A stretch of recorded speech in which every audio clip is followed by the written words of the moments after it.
हनुमान महाराज की जय। मंगलवार व्रत कथा प्रारंभ।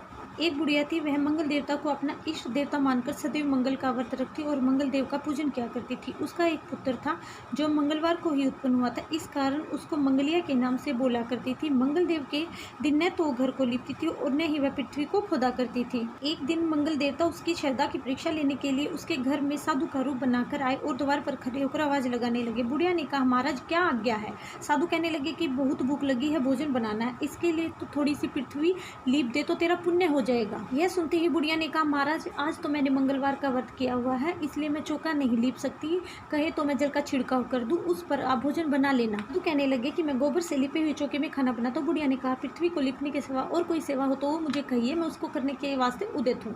तब साधु महाराज ने कहा, सोच समझ कर उत्तर दो, जो कुछ कहूंगा मैं वो तुमको करना पड़ेगा। बुढ़िया कहने लगी कि हाँ महाराज, पृथ्वी को लिपने के अलावा और जो भी आज्ञा होगी मैं उसका पालन करूंगी।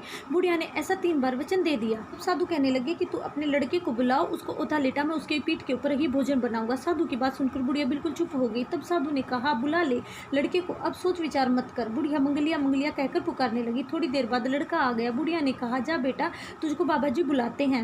लड़के ने बाबा जी से जाकर पूछा, क्या आ गया महाराज? बाबा जी ने कहा कि जाओ अपनी माता जी को बुला लाओ। तब माता जी आ गई तो साधु महाराज ने कहा, तुम ही इस लड़के को लेटा कर जाओ। बुढ़िया ने मंगल देवता का स्मरण करते हुए लड़के को औंधा लेटा दिया और उसकी पीठ के ऊपर अंगीठी रख दी। बुढ़िया कहने लगी, महाराज अब जो भी कुछ करना आप कीजिए, मैं जाकर अपना काम करती हूँ। साधु ने लड़के की पीठ पर रखी हुई अंगीठी में आग जलाई और उस पर भोजन बना लिया।